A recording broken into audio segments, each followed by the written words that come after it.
Hey MVPs, YouTube, everybody watching this video, I'm going to make it free. I'm RicoKnows, and I'm here to talk to you guys about college football, right? I go out and I predict games. I predict the winners of games, if you will. I'm a handicapper. I'm a capper.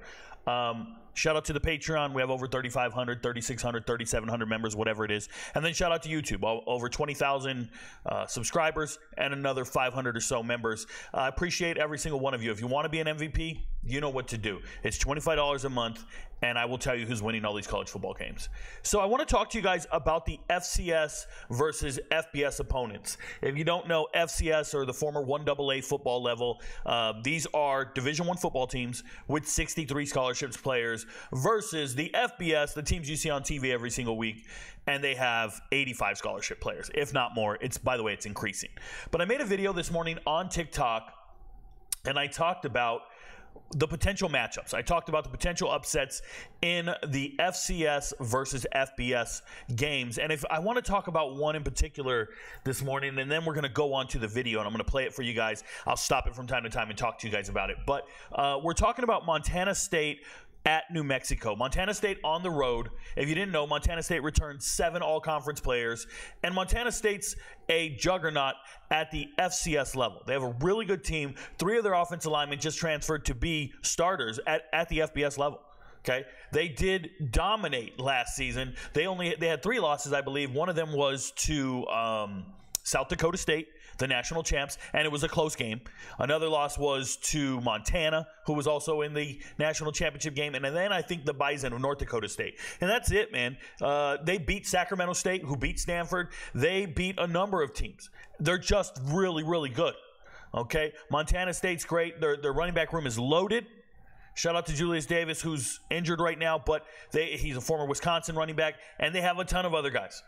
They have some wide receivers I'm excited about. Jacob Trimble for one, Ty McCullough for another. They just recruit really well in California. Shout out to, Moreno Valley, Inland Empire. I'm from Southern California. I'm from Riverside County, so I know these schools well. And if Montana State just keeps going over there and just getting whatever's left over, they're dominating. But then their star receiver last year, he was from Miami, I think, from Florida. So it's just they're national. They're national. Shout out to them. And one of their positions coaches reached out to me on Twitter and asked me, hey, Rico, can you help me get the best player in the transfer portal? Who's the best receiver in the transfer portal? And the whole time I'm thinking, bro, the best players are going to these schools. Why would they go to your school? Oh, well, you're a damn national title contender. I think people are interested in going there, and they want to play with Tommy Mellott, the 2-time now. He's been starting quarterback. Now, they had another quarterback that would come in on plays and run in the touchdowns. It's a whole nother issue. He's gone, but he's a big guy. But I still believe in Montana State immensely. I'm going to tell you guys this. I think Montana State wins this game by over 10 points. New Mexico looks terrible. Okay, but let me go to that video, and then I'll stop it and talk to you guys about it. I don't want to jump all over the place, but let's talk about this for a little bit. Let me mute this mic for a second. I usually don't do videos like this on TikTok. I've moved all this content over to Twitter, YouTube, and Patreon. I did that about 6 months ago, so if you aren't aware, please go join the Patreon, go follow the Twitter, get to the YouTube. But here I'm going to talk to you guys about FCS level teams that are going to beat FBS level teams. If you don't remember last year, I gave you 3 predictions that were going to happen, and 2 out of the 3 were right. I told you Southern Illinois would beat Northern Illinois. They did. And I told you Idaho would dominate Nevada, and they absolutely crushed them 33-6. The only one I got wrong was FAMU beating South Florida, and that's because we didn't know Byron Brown was a thing. And that's okay. I can miss from time to time. But here we are, and the football season is approaching, and people are going to ask me, who are the FCS teams that are going to beat an FBS level team? And while it's juicy and it's great to say North Dakota State's going to beat Colorado and it'll get all the clicks, I don't do anything for clicks. Everything I do is for accuracy. So here are the 3 teams that I think are going to beat an FBS level team. The first one. So the first thing I want to say is Colorado and North Dakota State, a lot of people are talking about that game because it's Colorado. And you think to yourself, North Dakota State's got a chance to beat them. And they do. They play each other. They're on the schedule. And that's the only chance they have of winning this game, is that they will be playing each other on a Saturday. I wouldn't put any money on it. I wouldn't predict that North Dakota State's winning that game by any means. I think Colorado improved in the offseason. I wouldn't say they're perennial power. They're a threat to win the conference or anything of that nature. I actually have them going 6-6 on the season. Talk to the MVPs. They'll let you know what games I'm planning on winning. But I am on the over. I do think they make it to a bowl game, but I don't necessarily think they win 9 games or challenge for a conference championship or anything of the nature. I also think they're better than North Dakota State. The Bison lost yet again. They're losing not just players and coaches, but they're losing pieces that really matter. I can see a star player for North Dakota State jump in the transfer portal and end up at K-State. Back-to-back seasons it's happened. So it's one of these things. And the other 2 years ago, it was Marcus. He went to JMU. I think he went to JMU first, and then he came over. But it doesn't matter. The point I'm trying to make is I don't think this is the year North Dakota State beats Colorado. Colorado beat Nebraska, beat TCU, and I don't think North Dakota State could beat them either. So it's just there's levels to this. If you're a fringe FBS team, I could understand it. But Power 4, and it being Colorado, I think they have a chance to win. Now, when I did a study on North Dakota State and their roster and their players, they're returning a ton of continuity on the defense. I'm talking secondary. It reminded me a lot of a poor man's Colorado State, with the exception of the fact they don't have Torrey Horton and Braden Fowler-Nicolosi. So it just doesn't look like they're primed to do it. If you don't think Colorado State's beating Colorado, you shouldn't believe that North Dakota State's doing it either. Just because I think Colorado State is a better version of what those guys are doing up there in the Bison. And North Dakota State, you see it down here. They've had some phenomenal wins. They've beat, Iowas or Iowa States or whoever the hell they play. Every now and then they play an FBS team, and they play them really good, and they play them close, and they're tough and all that. And they do have a good NIL program to where they didn't lose a bunch of their players in the transfer portal. But losing, I think it was Eli just left to Iowa State to be their 3rd or 4th wide receiver. Stuff like that hurts you, man. So I do not think North Dakota State is going to beat Colorado. That's not on my list of things to predict. I'd imagine Colorado comes out and plays really well. They do have some NFL caliber players on the roster. They do have improved players in the trenches. But let me be very, very clear. North Dakota State, going back to Cody Mock and some other guys, they've had NFL caliber linemen for multiple years now. So you cannot ignore what North Dakota State's doing. I don't think they're winning that game. All right, but let's get back to what I do think is happening. Here we go. First one is Montana State. They're playing New Mexico. When I review these rosters, New Mexico has the worst offensive line in the FBS. It was pasted together with the transfer portal and a bunch of JUCO transfers, and I'm telling you, it's bad. What little playmakers they had hit the transfer portal and went to better teams. What depth they had followed their old offensive coordinator to ULM. Shout out to Brian Vincent. And what you're left with is a ragtag bunch who probably is at the very bottom of the FBS. On the flip side, you have Montana State, who's going to be a playoff team. Elite FCS programs are better than FBS fringe programs. And yes, I know, Brock Mendenhall is the coach. They're on their way up. They're going to be so much better, Rico. I hear you. They're a juggernaut. This is a team that returns 7 all-conference players, including the leader of the team, Tommy Mellott, their starting quarterback. Then there's their starting running back, Julius Davis. Although there's a ton of good running backs, Julius Davis used to be the running back at Wisconsin. And even though Davis is injured and might not even play in this game, I don't know, it won't matter. Jared White and Scotty Humphrey are better than anybody on New Mexico's team. I'm serious. Go watch tape on those 2 guys. The only downside on Montana State is they lost 3 offensive linemen, stud offensive linemen to the FBS. But they replaced that with a BYU transfer and a North Texas transfer. They might be okay. It's not going to be the same. It doesn't matter, though. They're great. I expect them to win by over 10 points. The next... Apologies. Okay, so a couple more points I wanted to talk about is if you don't know who Scotty Humphrey is or White is at running back for Montana State, go watch Montana State football games. Like, just Google search them. I don't know, YouTube. Go to YouTube and search Montana State versus Utah Tech or something. Like, go look up their schedule and then go look up all their games. That's what I would recommend you do. And what you're going to come across is a young man in Scotty Humphrey who rushed for like 3 touchdowns in the first game of the season and the third game of the season. What? 3 touchdowns? This is a third-string running back. Okay? Like, they have other players. That dude had 8 touchdowns last year. They have such good players. You watch him, you're like, yo, it's the same way I felt about Fuqua when he was backing up Cameron Scadaboo. If you don't know, Cameron Scadaboo used to play on Sacramento State. And the backup was Marcus Fulcher. And I'm just like looking at these players and I'm like, how are they not at the FBS level? How are they not at the FBS level? It happens all the time. Okay, now when I look at New Mexico, I'm going to show you guys something, okay? I did my rankings for all the offensive teams in America. Here it is. And I told you, I just don't know much about Kennesaw State. They're down here at 134th place. But I do know something about all the other players on other teams. I have watched all their film. And look what I have. San Jose State, they're about to get next. They're about to be next on the list. I have them at 20. 20 on offense. This is a scoring system that I have, a metric, if you will, of the worst offenses in America. And there's San Jose State at 20. There's New Mexico, 25.